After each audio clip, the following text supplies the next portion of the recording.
Yahoo! Hello, hello, hello mga masters and mga ka-G!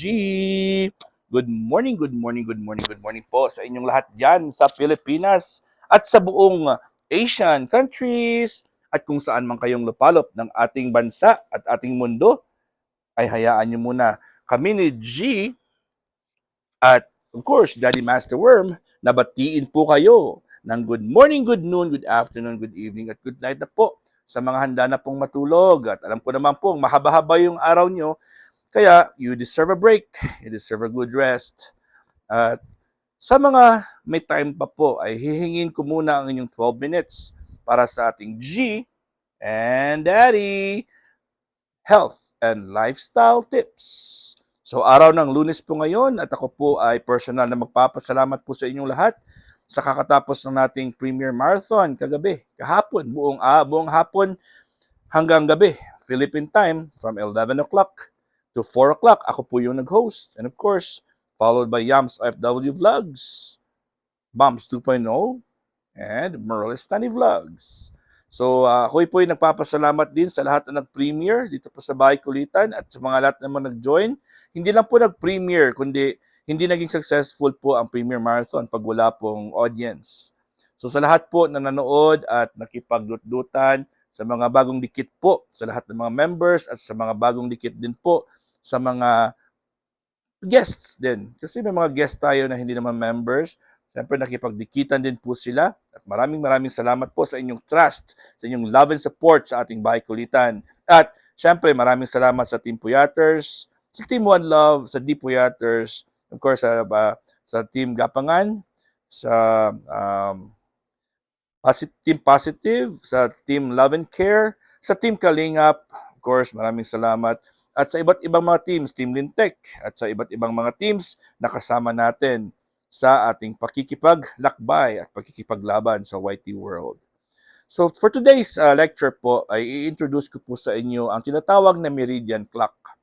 So ano po ang meridians? Meridians po are passageway of energy. So sa Chinese medicine po or sa traditional Chinese medicine, lalo na po sa field kung saan po ako nagtatrabaho, sa acupuncture, and of course, yung iba't ibang mga exercise, mga yoga, yung mga feng shui, feng shui, and pareho lang yan, feng shui or feng shui or ano man yung pag pronounce diyan, ay we are dealing with chi or energy.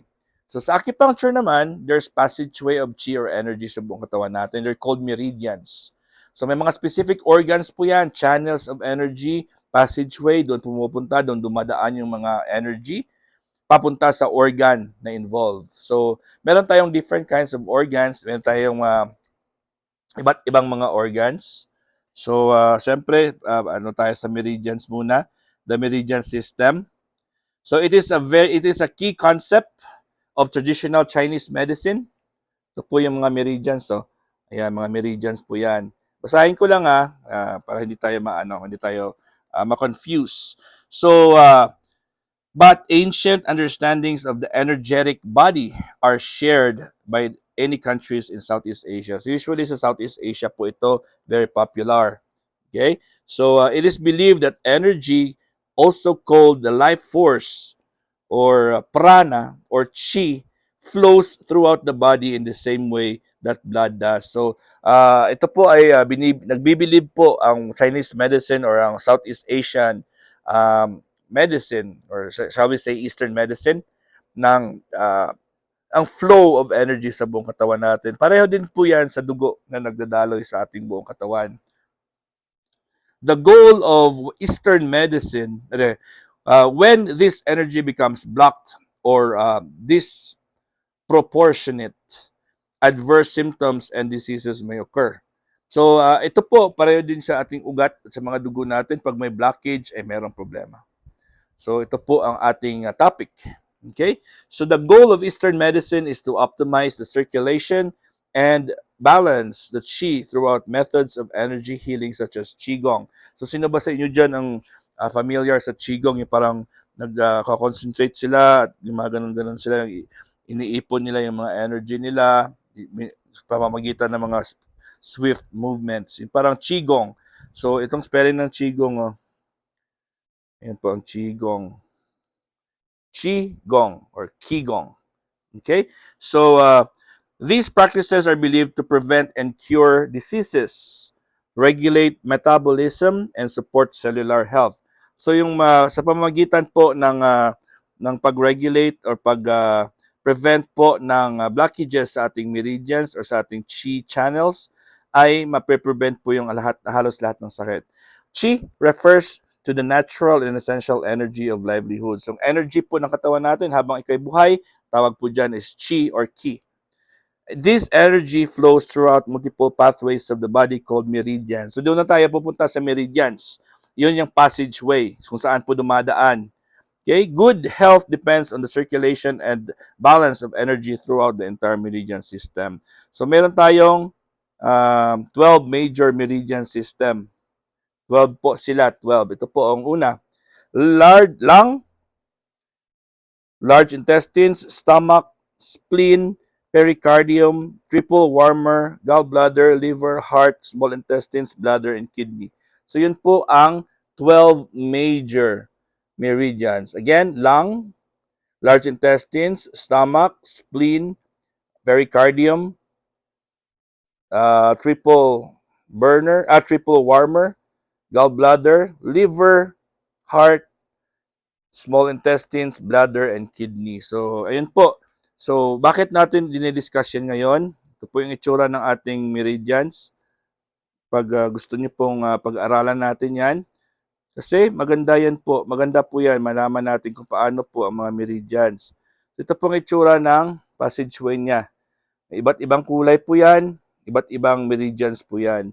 So, bakit po natin pinag-aaralan ito? Dahil ngayon, tayo po ay magdi-discuss sa ating meridian clock. So, ang meridian clock natin, every organ natin sa katawan ay may specific time of function po yan. Okay? So, pero hindi pa na natin ano muna yan. Ayan, ito po.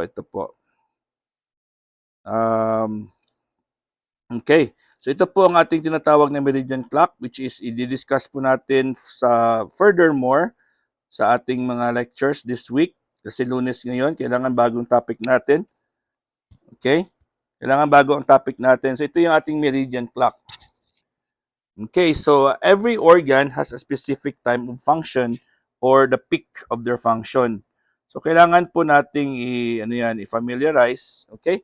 So, basahin natin ito ha. A very useful tool for the diagnosis and treatment of energy imbalances. So, pamamagitan po ng meridian clock na to, ay makakatreat po tayo ng iba't ibang mga energy imbalances. Okay? The human body has 12 meridians. Each meridian complements its opposite meridian. So, meron po siyang opposite dyan. Okay? Magko-cross-cross po yan. Nagko-complement po yan sila. Each of the 12 meridians flow in up or downwards direction. One flows in the other, keeping these lines channels open is very beneficial for the good health.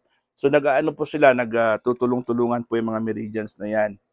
Okay? So ako muna, magsa-start tayo ngayon sa alas 6 ng umaga. May time po ito. Ayun o. Start tayo sa 6 o'clock in the morning.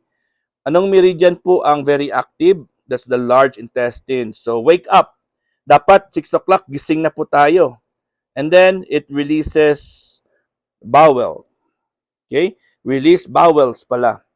So, that's the time kung saan tayo ay kailangan magpupo alas 6 ng umaga. Kasi ang ating large intestines are active. Lagi ko yan sinasabi kung minsan sa ating mga lecture, lalo na ng nutrition side. Kasi meron tayong dapat habit na i-develop kung saan po tayo ay dapat gising by 6 o'clock. Because we have to make sure, or before 6, kasi because,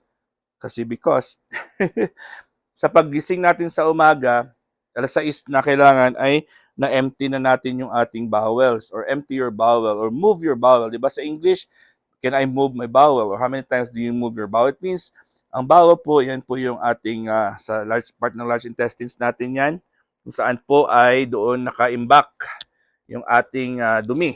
So, kailangan natin i-empty po yan. Release ang ating dumi. So, kailangan magpupo. Dapat gising na po tayo by 5 o'clock or 5:30 ng umaga.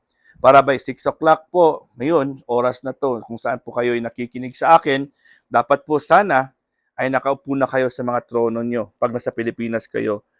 Okay? 6 o'clock is the large intestines are active. So you have to wake up, release bowels, and meditate. Ayan po, alas 6 ng umaga. Okay? And then, pagdating ng 7 a.m., wala pa yan, bali from 5 to 7 yan. Pagdating po ng 8 o'clock, mga masters and mga ka-G, ang ating stomach na naman ang active. So, stomach is active, that's the time to have breakfast. That's the time to make sure that your stomach is gonna work. Ang ating stomach ay kailangan magtrabaho sa oras na yan kasi pag tulog ka pa sa oras na yan, dalawa na yung organs ng mga mess up mo. Yung large intestines kanina at ang stomach.